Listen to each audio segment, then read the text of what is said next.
CM Nayab Singh Saini ने चंडीगढ़ में स्थानीय सैनी शिक्षण संस्था के 75वें स्थापना वर्ष के अवसर पर आयोजित कार्यक्रम में बतौर मुख्य अतिथि शिरकत की। इस दौरान उन्होंने कई महत्वपूर्ण बातें कही। उन्होंने कहा, सैनी शिक्षण संस्था के समर्पण भाव से शिक्षा के क्षेत्र में दिए जा रहे सराहनीय योगदान के लिए बधाई और शुभकामनाएं। उन्होंने कहा कि शिक्षण संस्थान ने समाज में शिक्षा का प्रकाश फैलाने के गौरवपूर्ण 75 वर्ष पूर्ण कर लिए हैं। सीएम सैनी ने कहा कि 10 मई 1941 को इसी शहर के एक चौपाल में सैनी प्राइमरी स्कूल से शुरू हुई संस्था महात्मा ज्योतिबा फूले के कर्म ही पूजा के संदेश पर चलते हुए 75 वर्षों बाद आज ये सोसाइटी एक वट वृक्ष बन चुकी है। उन्होंने अपने शैक्षिक कोष से संस्था के लिए 51 लाख रुपए की राशि की घोषणा की और सैनी शिक्षण संस्था द्वारा रखी गई सभी 4 मांगों को यथासंभव पूर्ण करवाने का आश्वासन दिया। तो राज्यसभा सांसद रामचंद्र जांगड़ा ने शिक्षण संस्था को 21 लाख रुपए की राशि देने की घोषणा की। मुझे ये भी खुशी है कि सैनी एजुकेशन सोसाइटी 10 मई 1941 को इसी शहर की एक चौपाल में सैनी प्राइमरी स्कूल से इसने अपनी यात्रा वो शुरू की थी और आज ये इसके बाद सन 1950 में ये सैनी एजुकेशन सोसाइटी का एक गठन हुआ। शिक्षा के प्रसार के लिए महत्वपूर्ण कदम आगे बढ़ाया गया। सीएम नायब सिंह सैनी ने इस अवसर पर महात्मा ज्योतिबा फूले शिक्षा सदन का लोकार्पण और सैनी पब्लिक स्कूल के नए भवन का शिलान्यास भी किया।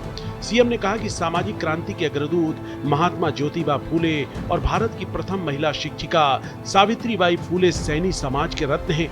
उन्होंने महिला शिक्षा के क्षेत्र में कार्य किया और कमजोर वर्गों के उत्थान के लिए जीवन पर्यंत संघर्ष किया। उन्होंने बालिकाओं की शिक्षा, विधवा विवाह, वंचित वर्गों के उत्थान के लिए निरंतर आवाज बुलंद की। सीएम ने कहा कि महात्मा ज्योतिबा फूले जैसे महापुरुषों द्वारा दिखाए गए मार्ग पर चलते हुए सरकार हरियाणा एक हरियाणवी एक की भावना से कार्य कर रही है। भारत की प्रथम शिक्षिका माता सावित्रीबाई फूले वो समाज के रत्न हैं। वे समाज के हर वर्ग के प्रिय व अज्ञात शत्रु हैं। उन्होंने समाज में विशेषकर महिला शिक्षा के क्षेत्र में क्रांतिकारी कार्य किए हैं।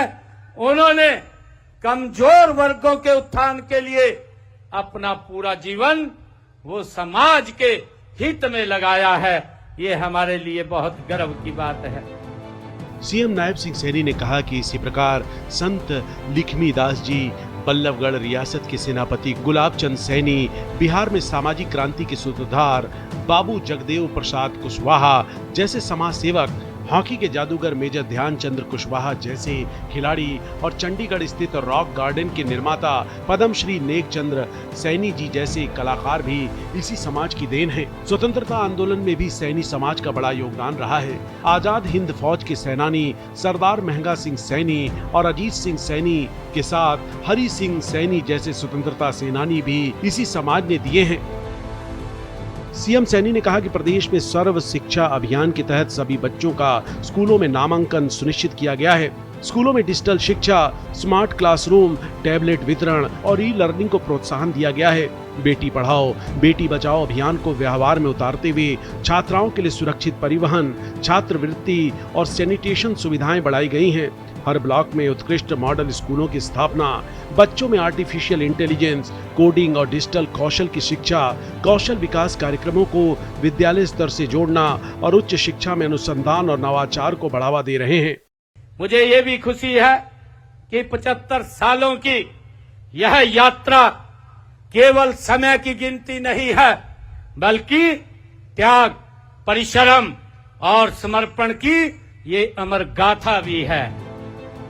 सीएम नायब सिंह सैनी ने कहा कि राज्य के सभी 22 जिलों में अटल टिंकरिंग लैब्स स्थापित की गई है और 5000 से अधिक स्कूलों को वाईफाई कनेक्टिविटी दी गई है। डिजिटल शिक्षा को बढ़ावा देने के लिए 10वीं से 12वीं के विद्यार्थियों को 5 लाख टैबलेट, लगभग 40,000 कक्षाओं में डिजिटल बोर्ड और 1201 ICT लैब स्थापित किए गए हैं। प्रदेश में बच्चों की नींव मजबूत करने के लिए पहली से कक्षा 3 तक फंक्शनल लिटरेसी एवं न्यूमेरेसी कार्यक्रम की शुरुआत की गई है। सीएम सैनी ने कहा कि पीएम श्री स्कूल योजना के तहत प्रदेश में 250 पीएम श्री विद्यालय खोले गए हैं। उन्होंने कहा कि राजकीय विद्यालयों में पढ़ने वाले मेधावी विद्यार्थियों को मुफ्त कोचिंग के अलावा अनेक छात्रवृत्ति योजनाएं क्रियान्वित की जा रही हैं। सुपर 100 कार्यक्रम के तहत 534 बच्चों ने IIT और NEET जैसे प्रतियोगी परीक्षाओं में सफलता हासिल की है। शिक्षा के माध्यम से समाज के पिछड़े वर्ग के लोगों को सशक्त बनाया जा सकता है।